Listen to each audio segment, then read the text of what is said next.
Hey y'all, it's King Vixen, and I need y'all to listen because we're here to get into episode 2 of the season 17 of Real Housewives of Atlanta. But before we do, please be sure to like, share, comment, and subscribe to the channel. So this episode opens up with the taglines that we didn't get to hear from the last episode because they opened up the premiere episode with the sizzle reel and Cynthia Bailey's What Else Is Going On. Now, straight up out the gate, Portia and Phaedra and Angela's taglines were really cute. I mean, Portia and Phaedra, I expect that because y'all ain't new to this. Y'all are kind of vets in the game. And Angela did a really good job with hers too. I thought those were cute. Now, Drew's tagline was corny, of course, but hey, what do you expect? And I'm so sorry, Shamia's tagline was lame too. I wanted her tagline to be about her and her personality and her pizzazz, not about something else and someone else. Every time Shamia refers to herself, it's in the shadow of someone else, whether it be Portia, her mother, her husband. And I just want Shamia to find her own star and find her own footing because she is that girl. She just got to believe it first. Like that whole, I've been loyal to a fault, and I'm finally going to have my own back. Save it. You was too grown for that. And the fact that you heard that back recorded and still cleared that as your tagline, shame on you, Shamia. Shame on you. This ain't your first season, but like, for example, your new bestie's Kelly's tagline. Kelly's tagline had the pizzazz and it summed her personality all up in one sentence. That's what we looking for. Pinky's tagline was just okay, and Kelly Michelle's tagline was shady, but we just gonna let them have that and give them grace because it is their first season on the show. Now, as far as everyone else's attire in the opening photo, Portia's best dressed. Like, she's the only one that seemed to not be doing too much and not be doing too little. Like, everybody else was either too plain or too much. I feel like Portia was the only one that's, she's seasoned in this game. Like, she know how to show up and hold her peace. Now, getting into the episode, I cannot tell y'all how old I felt watching little Aiden drive Phaedra to high school. Like, girl, she was just lying about her due date and just bringing him to his first day of school. Like, oh my gosh, the man is grown, which means I'm old. But anyway, we're going to move right along. And not for nothing, when we flash by Drew and Angela having lunch and Drew inviting her to her movie premiere, I am tired of Drew in these coats, like these big ass fucking shoulder padded coats on her shoulder. Like, it's getting very much so matronly. Like, I know you think that you're shutting it down, but bitch, you're not. It's giving Arena on Love and Marriage DC. Like, it's just not necessary. Now, I don't know if she spent a piece of coin on the jacket and she's trying to let the people know how much money she spent by just wearing it and propping it up in the scene, but it just looks like it's giving no man. Now, Portia pulls up to a spot called the Dirty Tea in Atlanta with her fly ass Rolls Royce. She's there to meet K. Michelle and Kelly so that they can recap and discuss her mystic event or her couple's dinner or whatever she just had at her house. Now, can I just say, I love the way Kelly stepped on the scene with her little fun size self, hopping out her truck onto her YSL stilettos, honey, tiptoeing and prancing on into the tea party. That was cute. Now, to be doing all that rant and raving on how cute she was in the damn scene, honey, we cut on over to the confessional and no, ma'am. Epic fail. I do not like that burlap dress with them patent leather, leopard print, bunched up gloves. That, I don't know who the hell you paid to tell you to put that on, but you need your money back. Now, her hair and makeup at the confessional looked real good, but that outfit in particular was a hell no.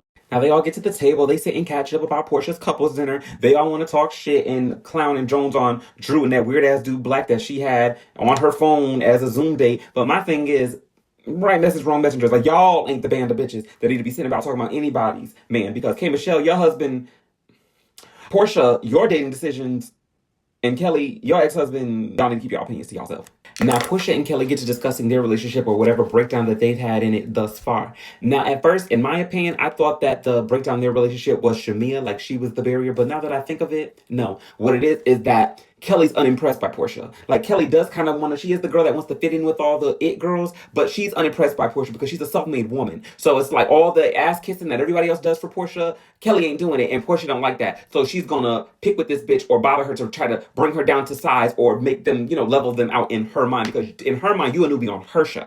And then for you to side with her estranged best friend, she felt some type of way about that. Now, while they at the table in this lady's establishment, kikiing and cackling and all loud and shit, ordering whiskeys from across the room, Portia goes on to pull out a video that someone sent her of K. Michelle at her house or leaving her house with her wig half off. Now, first of all, to say that you sat there and made this whole funk about, oh, when the lady started arguing, oh, I can't be around this, and oh, this ain't really my stilo, and oh, I can't, For you to act all uppity and sensitive like that, then leave the shit with your wig hanging off from the back, that's a hot ass mess. Try to have some cool bitch. But Portia's a trifling heifer for sitting there and bringing that shit to the show. Because that could have been something that somebody sent you and you sent into the girls group. You didn't have to wait until you got on scene or in scene and on camera to pull this up. So K Michelle's inviting the ladies to the Academy of Country Music Honors, where she is expected to honor a black female country singer. But Portia decides she wants to get back to discussing the status of her and Kelly's relationship because she has this bomb that she wants to drop about how Kelly shouldn't have judged her for stealing a married man from her friend, because her and Kelly are alike in the fact that Kelly has slept with married men and she can prove it. She has texts and the man was with her or with some shit she came. I don't know all the details, but what I do know is, bitch, what? Kelly had to tell Portia, hold tight, ho. First of all, for you to be saying something like that I've slept with married men and you know it for a fact, that should have a receipt. Where are your receipts? Portia in the confessional, oh, Kelly, I am the receipt. First of all, bitch, I don't believe shit that comes out of your mouth. It is not no secret that you are known to lie without a shame in your game. It is known to the group and to the public that you will lie quicker, you lie like a champ. That you lie so much it don't make sense. I wouldn't believe shit that comes out of your mouth, Miss Portia. See, Portia's the type of Jezebel-spirited hoe that want to do any type of reckless and wretched thing she want to do, but then when you call her on it, because she can't rise to your level, she got to try to make up anything she can to drag you down to hers, to change the narrative, to make it seem like, no, what I do is normal and we all do this. See, you slept with a married man. No, bitch, no, bitch. You showed us in front of the world on this show. You went into that lady's house. You went to that lady's costume party. You ate that lady's food. You swam in that lady Fallon's pool. You motherfucking dapped up that lady's husband. You flew on her private jet, her husband's private jet. And the second that lady had a problem with her husband, a marital issue with her husband, you was in her DM acting like, oh girl, just checking on you to see everything's okay. But you was in his DM as well. You end up marrying the man that you're now getting divorced to. You live in their house, the same house that they were filming in when you met that lady, when she was married to him. Now they don't live in it and you do. Bitch, listen, you are going to, for now, hence now and forevermore, have that scarlet letter on your left and your right titty. But the problem is you can't just wear, because see, you don't have no shame in your game when you're doing it, but you got shame in your game when it's time to wear your scarlet letter, dear. No, no, no, no, no, no, no. And then you want to drag everybody else down to be like, oh no, see, this is normal. No, no, no, it's only normal to a trifling bitch like you. And on top of that, it's been all these years, it's been all this time, and you still ain't never admitted to or taken accountability for the part and the role that you played in that, for the trifling shit that you did. But what you want to do is you want to drop this bomb and have all these details on what this divorced lady is doing with her pussy, like you wanted her pussy hairs or panty liners, when the fact is, let's talk, you still ain't admitted to that shit that you did with Simon and Fallon. Bitch, you still ain't admitted to the part you played with Candy and motherfucking Phaedra. You just took the lashings because you were still there after Phaedra took the fall and they got rid of Phaedra and Carlos. But bitch, you still never admitted to and taking real accountability for your part in that. And then at the reunion that season, I think it was season 10, when they did try to get you to take accountability, you apologized in some facetious ass way. Well, all right, I've apologized enough and I can't apologize no more. And if you feel some type of way about what I did, oh well. Portia never takes any type of accountability. She feels like because she's just pretty, she has this pretty privilege, and that should be the currency to buy off you holding her feet to the fire. And when it comes to Kelly and this rumor of what you think you know, even if you was laid up with Dennis, because I feel like that's who the guy is that you talking about, you heard all this from. You laid up with Dennis and one of Dennis's married friends said that he fucked Kelly. Bitch, I still wouldn't believe nothing. If Dennis is your source, I still don't believe shit that comes out of you or his mouth, because the one thing you two motherfuckers know how to be is two snakes in a snake pit. Honestly, I feel like Portia's grasping for straws at this point, and what I'm getting, the vibe that I'm getting from it, is the same vibe that it turned out to be. Remember when Portia last season showed up to Shamia's birthday party and made her whole, and attacked Drew, and made her whole season about this fictitious thing that she had with Drew and this fictitious scenario that she was talking about. It just feels like that. It feels like you just made something up to have this beef with Kelly, and you're gonna make Kelly your storyline this season. Because what else does she have going on besides the guy, Mike Bless, we don't believe that she's dating, and the stud that we don't believe she's dating? Like, so we take that away. What else does Portia have going on? The Shamia shit is stale. The Simon shit is stale. What does Portia have going on? That's why she's trying to start a problem with Kelly. Now, sidebar, not for nothing. Kelly did ace that look she was rocking in the confessional with the white feathers. That was everything in the short hair. Now, I like when Kelly does that type of shit. But that burlap table mat, hell no. So let Portia tell it. Her whole gripe with Kelly, and the reason that she brought the whole situation up, is because Kelly was on the after show with Shamia talking about how, oh, I don't know why Portia took that lady's husband. First of all, bitch, you did it on TV. It's what you did. Secondly, if you did it, be bad enough to say you did it, bitch. Don't be sitting here doing foul shit, saying you'll fuck this one's husband, saying you'll fuck Angela's husband, actually fucking Fallon's husband, and then be mad when somebody say that you fuck people's husbands. Like, ma'am, own your shit. Secondly, she said that she mentioned it on the after show, so that's the source of why she's bringing it all up now. No, bitch, she told the truth on you. And all you got is to make up a story to try to level y'all out. I don't believe it. I honestly don't believe it. And if it's true, prove it. This is what pisses me off. Portia says, oh, I'm just letting you know what I could have done to you. You said that I slept with married men on a public platform, but I heard that you slept with married men, and I'm bringing it to you here and now privately. Portia, how the fuck is it here and now privately when you're sitting in front of K. Michelle, in front of a bitch you don't know, in front of a public venue at the Tea Party House, and in front of a camera crew for a national television show? Like, what are you talking about? See, that shit would have had me spaz the fuck out on her ass. And it seems like everybody's scared to do it because she's supposed to be the vet and she's supposed to be the one that the show's built around. Man, I would have handed Portia's ass to her the same way raggedy ass Claudia Jordan came on season 7 and handed Nene's ass to her ramen motherfucking laid a shortcut. That's what the fuck she needs to do to her now. Kelly needs to handle Portia's ass. Portia pulling this shit straight out the sky, and she thinks she hitting Kelly with a deuce, but bitch, you just pulled out a joker. And then she likes to package it up in a pretty bow and gaslight you. Like, girl, I didn't even do that. It wasn't even that serious. What's wrong? Are you okay? Why are you this upset? It's like, that's some shit that'll push a bitch to punch that hoe in the mouth. And I just got to say this, because it's some shit that need to be said. Bitch, don't nobody, and I mean nobody, want motherfucking Dennis the hot dog man, but you're dumb. You done accused Drew of wanting Dennis. You done accused Kelly of wanting Dennis. Bitch, don't nobody want Dennis but you. And like Kelly said, have y'all seen Dennis lately? Bitch, I didn't want him back when you first got with him, but I would have taken that version over this version because Dennis look a scruffly doubly mess. Dennis, you another one that got too much money for that, baby. Oh, baby, I'm here to tell you, don't nobody want Dennis but your simple-minded ass. Dennis is actually what she deserves. Portia do so much playing everybody else, she deserved to get played by somebody that ain't even on her level, like Dennis. Because that's who she really want. He just don't want her. So anyway, back to the scene. They get up, they hug it out. Portia might think that they on good terms and that they done cleared this shit up, but what you don't know, baby, is you just declared war on motherfucking Kelly. Y'all might have sat at the tea party with y'all legs crossed, but no, she about that action. But you just tried this bitch on TV in front of a bitch she don't know and then called it private. Oh yeah, heifer. Yes, sir. So we move on to Pinky Cole's house to get more into her storyline in this sorry ass husband she got. When she met him, he had 2 children. She had none. She started having the 3 children that she's had in the last 3 years, 3 months after meeting him, after building her Slutty Vegan brand to a $100 million brand. Now, I know that Pinky Cole been making money with her Slutty Vegan band because actually the first time I ever heard of Pinky Cole and the first time I actually ever heard of Kelly Farrell was through T.S. Madison's, back when she was doing the Queen Supreme Court. I remember T.S. Madison had Pinky Cole on as a sponsor where she went up there with her Slutty Vegan burgers and stuff. I think I remember seeing her up there when T.S. Madison was up there with Miss Sophia. And the first time I ever heard about Kelly Farrell's Nana Waffles or Nana's Waffles or whatever it's called is when I was listening to the Queen Supreme Court podcast once and her and Craig were on the podcast eating a banana nut or what is it called? Banana pudding waffle? It was a banana pudding waffle. And I was like, oh shit, I never heard of a banana pudding waffle before. But I'm just going on to say the first time I ever heard of Kelly Farrell or Pinky Cole was through T.S. Madison. I feel like now that y'all are on this platform and y'all are friends with T.S. Madison, y'all need to bring her on over to be a friend of the show because you know her. She get along with you. She get along with Pinky. She get along with motherfucking Shamia. She cool with Cynthia. Cynthia and Kelly was just on the motherfucking Outlaws podcast. So was Candy Burris. Like, y'all need to stop playing. She shook up the internet with Nene. Y'all need to get that girl her spot. Y'all know she's a major influence in the culture of Atlanta. And not for nothing, let's just go on and say it. The whole friend of the show role was developed across all the franchises from the Housewives of Atlanta, and they gave friends, they LGBT friends. Miss Lawrence, Dwight Eubanks, Derek J. So we're not going to act like the LaBiquita community has not had a major influence on what Real Housewives of Atlanta is today. I feel like y'all need to get back to the root of that, get back to what originally works. And you might not ever get back what was happening in season 1. However, you could bring some of that spark back with bringing back the rainbow flag into ain't Bravo like the Peacock Network. Like, y'all, listen. Andy Cohen's the leader of Bravo. He's LGBT. The whole platform is probably mostly LGBT consumers. So I just feel like y'all need to bring over an LGBT cast member and none better than the TS.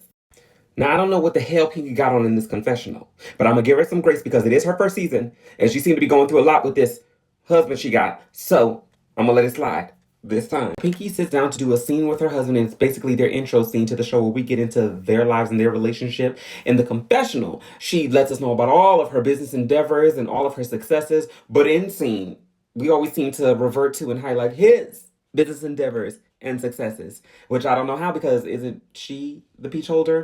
Now, he done tried her in front of the cameras when she was cooking something for their son, and he had to make it a point that he'd been cooking longer than her. Then he tried her again when he goes on to mention that he wants to open some corporate spaces because I think like she has Slutty Vegan, he has some cheesesteak place or whatever, but he wanted to make it a point that he wanted to open some corporate spaces, and she said, well, I think that it would be smarter to open some franchise spaces. Oh, no, well, you know I've been in business longer than you. It's like, y'all on the same team, right?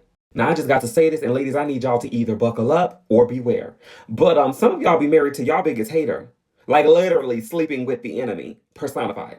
This man is clearly in competition with her, and perhaps they're in competition with each other. But when she went on to describe how when she went bankrupt and she had an issue with her business and lost her business for 43 days and had to buy it back, it seemed like she pretty much went through that alone. And it's not like, and she's married. She's sleeping with this husband, next to this husband every night, and he's in the same industry as her, has the same resources as her. And he actually said he was actually having all of his successes while she was having her pitfalls. So you didn't decide to help your wife with that? Oh no, his words were he was too busy winning and he really didn't know how to come and assist her and be with her. And that now, had it been the other way around, she would have known everything to do to keep him afloat. Now, see, these niggas don't ride at dawn for y'all like I'll be riding at dawn for them.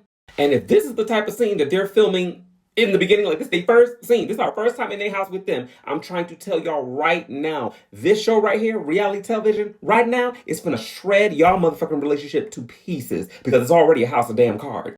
Whatever little issues y'all got, trust and believe they will be exacerbated. Mm-hmm. You better buckle up. Then this man goes on in the scene to talk about how his Big Dave's Philly cheesesteaks or what the fuck ever is #6 in the country and he's so this and he's so that. So I got two questions. Why couldn't you have helped your wife through her downfall and her bankruptcy and all that shit? I mean, she bounced back by herself, but why couldn't you help her? And my second question is, why the fuck have I never heard of you? Because I done heard of this lady. I ain't never heard of you, Big Dave's the Philly cheesesteak. I ain't never heard of none of that. And actually, one more question. If you're so experienced and such the expert and the top dog in y'all's industry, why did she even get to the point of having a bankruptcy issue? Shouldn't you have known all the things and all the loopholes and all the endeavors and all the routes and all the shortcuts? Like, shouldn't you have been there to guide her through all of that? But all you got to offer this lady as she's sitting here crying in your face is, oh, well, I really didn't know how to help you while you were going through what you were going through and your faults because I was busy winning. What kind of shit is that? Don't you have all these expertise? What had happened? And then Pinky going on to get on my nerves in the confessional because she's referring to him as her baby daddy, but he been her husband for however long, and she got 3 kids with him. So it's like, did y'all just get married for the show? Then she's sitting there bragging about how, oh, well, we don't have a prenup. I mean, all of his businesses that he has, I have access to those, and those are mine too. Well, guess what? Your $100 million brand is also his. He knew what he was doing when he popped all them babies in you that motherfucking fast, married you when y'all were pretty much strangers, got you pregnant in 3 months, and made sure to do it without no prenup. Now, I see how you ended up in bankruptcy court. Bitch, you got to know better than this. Let me put y'all on some game my grandmama put me on real quick. Now, my mother and my grandmother have both had 2 husbands. My grandmother's second husband was my grandfather, and my mother's second husband is my father. Now, I remember watching Toni Braxton in the scene of Braxton Family Values. Maybe she was referring to Birdman, but I remember her saying something to the effect of, first time you marry for love. The second time you marry for money. So I remember coming to my grandmother and asking her what was her opinion on all this. My grandmama said, baby, any, each, and every time you get married, you do so because it's good business. See, marriage is a business. Creating and raising children together, business. Mortgages, business. Health insurance, car insurance, home insurance, business. Mending lives, mending properties, mending monies, business. Now, when it comes to love and all that, yes, of course you'd want to go into business with somebody you like. Of course you want to go into business with somebody that you love because it makes doing the business better. But it is business nonetheless. And big business at that. And I remember Kia Simone saying something like, when people say business is business and personal is personal, no, business is personal because some people only do business with people because of how they personally feel about them. You can meet somebody and be like, you know, you got all the credentials, you got everything that I want, but I don't want to go into business with you because I don't really like you like that. That will change a lot of things. You show up to a business meeting drunk. That ain't business. That's personal. People would be personally offended. So business and personal do coincide. Don't try to act like there's some things that are separate and must remain separate and can be remain separate, especially when it comes to matters of the heart. When it comes to matters of the heart, there need to be some rules, regulations, and protections. It needs to be business. You see how Candy handled her business with her prenup and shit, and luckily she did, because she got off in her divorce real cheap and easy. She'd be sitting over there homeless without her kids like Drew with the loose screw. But anyway, back to the scene in their relationship. It gave real fishy and funny business, especially when the man sat down and sat across her talking about, oh yeah, when you met me, I humbled you. But how, nigga, she was a big deal. You had been in the food industry. She popped up after you, became a bigger deal within you, and you had to get her pregnant. You had to meet her and get her pregnant because you had to associate yourself and tie yourself to this bitch who was growing so big and so fast. So what you mean you humbled her? And then he goes on to say, well, yeah, when you have a wife that's successful, you have to rise up to her. And so which one is it? Is you rising up to her because you don't meet up to her, or did you humble her? It sounded like she humbled you, but not enough. I'm so sorry. I ain't letting up off this man. I don't like this man. We just met this man. But it's giving very much so Rocky and Tasha or Safari and Papoose and all them niggas where it's like, we only know you because of what your wife does. But as soon as a camera gets in front of you, you trying to change the narrative and convince the world that the only reason she is what she is because she married to your simple ass.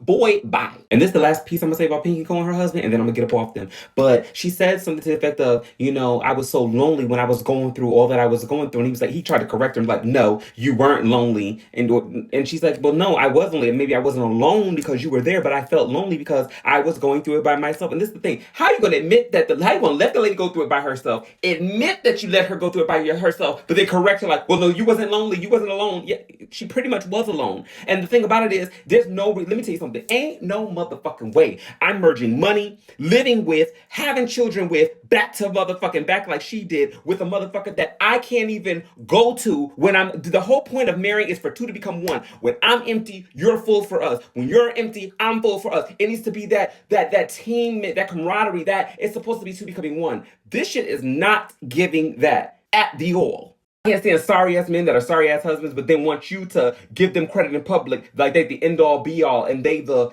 king. Moving right the fuck along. No, not moving right along. Because what this scene is exposing to me is that you could have helped her if you wanted to. You chose not to because you didn't want to. And you much rather preferred her fall, you rise, you win, her lose, so that you could feel like the natural order of things is being restored, so that you the big king and she needs you to survive and move forward. And how can she build herself back up? Because she's loaded down with all these babies. But she did it. And bitch, you better keep going. Because Slutty Vegan has lived on, was born before you met that man and will live on long after he's gone. Because trust, the way it's looking to me, he gonna be gone pretty soon. Now, sometimes it's true that those who aren't for you will be exposed when you're winning because it'll seep out of them. They won't be able to handle it. But what's even more true is that the real motherfuckers that show that they ain't for you, do it when you're falling. Do it when you're losing. That's when your eyes need to be paying attention because they always gonna show their ass when they think you fell. But when they think you down, baby, it just might devastate you. One of my favorite Marilyn Monroe quotes is, if you can't love me at my worst, you don't deserve me at my best. And that's on God. But ladies, y'all need to stop settling for a damn piece of man that think he prettier than you and he in competition with you and shit. His voice ain't even as deep as hers. Then he want to act like he know more about her when she been her all the years before she met him. It's giving very much so Maurice Scott over there at Love and Marriage Huntsville. Then this nigga want to piss on her leg and tell her it's raining, talking about something. I literally wanted to be there for you. But this entire scene is her telling you that you literally were not. Moving forward, his ass needed to sit in the background and let her do all the motherfucking talking. So then we move on to a scene with K. Michelle and her new husband. And if I'm not mistaken, I believe we've met this man already. If not on this show, on a different show. They were together as fiancés or being engaged, but was it when she was opening that Puffs and Pedals restaurant? When she had her own show, was this not a man that was on her show? I don't know, y'all. Y'all remind me in the comments. I don't know, Sean. I just recall her trying to have twin girls with this man via surrogate or something. They were supposed to be falling in love. He was her prince. I don't know. It's just giving a cycle storyline, but we're going to let her slide with this. But just this time.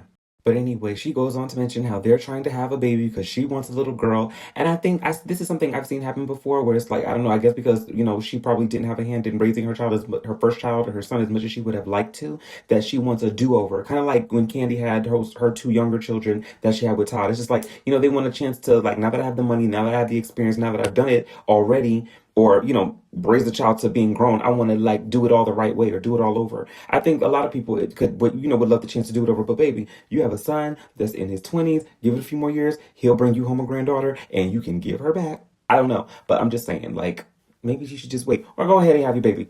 It's your damn life. So we see Shamia pulling up to the boutique looking extra fly in her Rolls Royce McCullen truck.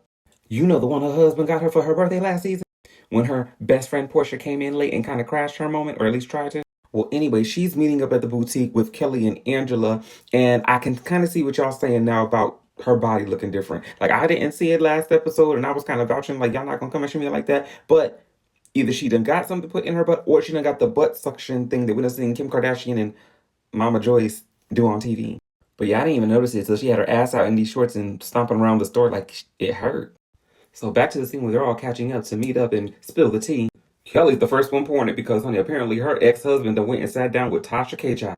And while we on Tasha K right quick, that is like the sleaziest and greasiest of motherfuckers out here on this internet. Like, at this point, even hearing about anybody even going and sitting down with that lady says everything I need to know about them. So Kelly opens up about how she finally feels like she's just starting to dig herself out of the hole of her divorce. And I hope she is, good for her, because she needs all the strength she's gonna need. She needs all the money she's gonna need. Revive your business and shit, because you got these 4 girls to finish raising and it don't seem like you're gonna get no help from him.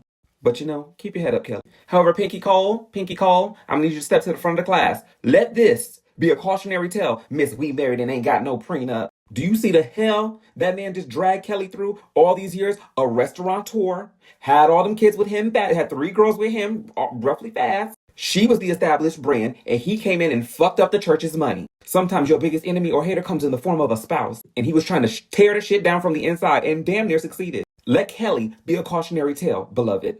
Let Drew be a cautionary tale, beloved. You better get your ducks in a row and do a damn post-nup agreement. If you know like I know, you need to take your ass down to your attorney's office and do some paperwork. But that's the married people business, child. So Shamia pretty much wants to ask Angela how she felt about her dropping that bomb over at Portia's couples dinner, where she let her know that, Drew sat there and helped you all last season do your little investigation about Phaedra or whoever potentially setting you up for that man to come attack your marriage. But she went to Phaedra at the reunion and basically said, I never believed that there was anything to that. I didn't think you had anything to do with it. So basically she was exposing that, Drew was two-faced and Drew has 2 sides. But Angela was quick to let her know, baby, I ain't worried about it, and you shouldn't be worried about it, because ain't nobody got time to get spunked up about ditzy ass Drew. So Kelly gets onto the main item on the agenda, like, yeah, let me get to why I called you heifers down here. She take her cute little fun size ass down to the dirty tea room. She's there to meet with K, Michelle, and Portia, which this is what your ass get, because you ain't had no business being over there in the first place. You should have crashed the shit and popped up with Shamia. But y'all know they say Kelly's a low-key social climber. But anyway. So Kelly goes on to explain to Angela and Shamia that apparently Portia was offended by some shit she said or recited about what she actually does. Like, she actually does attempt to or say that she's going to fuck people's husbands. A truth Kelly told on her. So she decided that in response, she was going to make up some bullshit story or narrative out the sky about how Kelly is dealing with a married man. This is given very much so what she did to Drew in the beginning of last season, where you made up this rumor, you made up this story in your head. It's mainly surrounded by Dennis. And because of that, you're going to make that your storyline because Portia has nothing, Portia has nothing going on. Kelly went on to share with the ladies how that bout pissed her off and went on to call the girl Portia. But she ain't telling no lie. Bitch, don't be trying to project your scarlet letter onto another bitch. Remember, it was you that called yourself the Queen of Thoughtlandia. So we move on to Drew's premiere party. All the ladies are arriving there. Phaedra and Angela catch the group up on how they made up. And pretty much it took Angela to just come and apologize and tell her that she was good and she was burying the hatchet because honestly, that was as close as she was going to get to an apology. Phaedra is not going to apologize. Phaedra does not take accountability or say anything. She is not ever going to admit, give evidence, none of that. I ain't never seen Phaedra take accountability of nothing that she got going on. What showed me everything I need to know was how she got down on that motherfucker Traitors. I guess that was the theme of the show, but still. So now Portia steps on the scene with a stud named Sway. Hold on now. 2 things. First of all, where the fuck did she come from? Wasn't you just, this is episode 2. In episode 1, you was just having a couple's dinner with a whole nother man in your ex-husband's house. And now in episode 2, you hear what her, I guess you single, huh? And number 2, this can't be the same Portia that was preaching in the pulpit about, the gays and how you need to minister to them and be a people for them. As a matter of fact, that was already canceled out when he was talking about all the things that y'all did with Candy in the club, or allegedly. All they admitted to was kissing. But we also know that you offered to kiss Candy down low. But that caught me by surprise. I mean, I knew the stud was coming based off the sizzle reels and the promo for the season, but I thought that would have came like somewhere down the line and we would have seen something unfold with the mic man and see the transition from him over to it was just, this was my date first episode and that's my date second episode. I guess like that, this girl is grasping at straws for a storyline. Like, how does Portia think that this looks? Like, does Dennis have full custody of Pilar and we just don't know about it? I mean, because what in the Kim Zolciak and DJ Tracy do you got going on, girl? Then, when all the ladies are trying to get down to the bottom of who this person is or who this lady is that Portia brought as her date, here come Drew talking about, not you living my life. Girl, not you want to now claim a storyline that you denied when you had it because Portia done recycled. Like you were actually living this and you didn't claim a damn thing like you claiming this man black. Anyway, because this bitch gets on my nerves. So I guess they go into the theater to watch the to-be film that Drew is starring in. And apparently she was only in the movie for about 10 minutes. It's given very much so the 42 seconds that she's saying at Candace's drag show. So then we go on from Drew's movie premiere to Kelly's grand opening for her new location of Nana's Waffles. Then we get to the end of the episode where K. Michelle does her tribute performance to Reese Palmer, the black country singer. And then we get to the end of the episode where she's in her doctor's office and she's discussing how she's still having complications from the removal of the illegal butt injections that she had inserted probably a decade or so ago. And if you know K. Michelle and follow her career, of course, you're familiar with it. I remember when she was getting the work done, it seemed to be happening in stages because the girl, like she said, she did have a nice shape. She did have a big butt when she first stepped on the scene at on Love and Hip Hop Atlanta. All she really had was her boobs done and maybe her teeth. at the time. But I remember it was the particular BET Awards where she got on and performed with Patti LaBelle and Tamar. You know, when it was Play Squashing they beat for Patti. And I remember I was watching with my girl Special. Shout out to my girl Special. I love my girl Special. But anyway, I remember K Michelle got on stage in a tight silk or satin emerald green dress, and her hips was wide as all outside. And it kind of seemed to be too much for her stature. And I'll never forget it. Special pointed to the TV and said, "Girl, if that bitch do one more thing, she gonna tip over."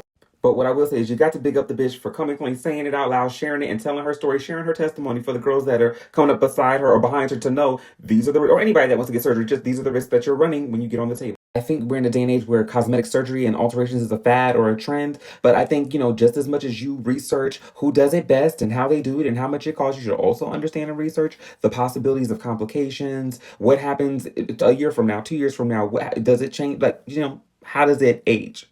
Like, even most people that get breast implants don't know that they have to get them changed or renewed every 10 years or so. That's something you need to know going in. But anyway, again, my heart goes out to her and what she's going through. God bless her, and big ups to her for sharing her story, because that takes bravery. And another thing, all that cheap surgery, discount surgery, illegal surgery, hotel surgery, going to Columbia surgery, bitch, you fuck around if you want to. And when you go over there, if you have any complications or something, like, no doctor will, if you come back here, no doctor will touch you. If you have a complication or anything, you got to take your ass on back to Columbia or wherever you got that shit from. Like, y'all got to know all the tea before you climb up on the table. But ain't nobody judging around here, honey. Get it how you live. Because I ain't never been above no piece of nip and tuck.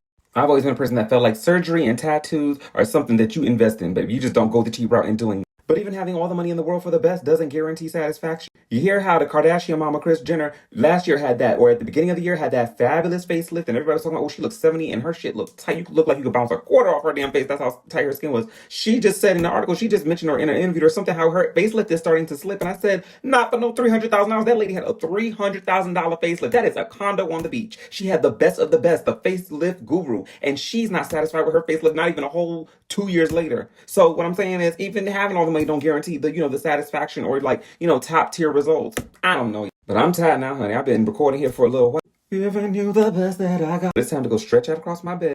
Get down in the comments and let me know how y'all felt about the episode and the review. Like, share, comment, and please subscribe to the channel if you have not already. And stay tuned for the review to episode 3. Well, I guess that's it for now.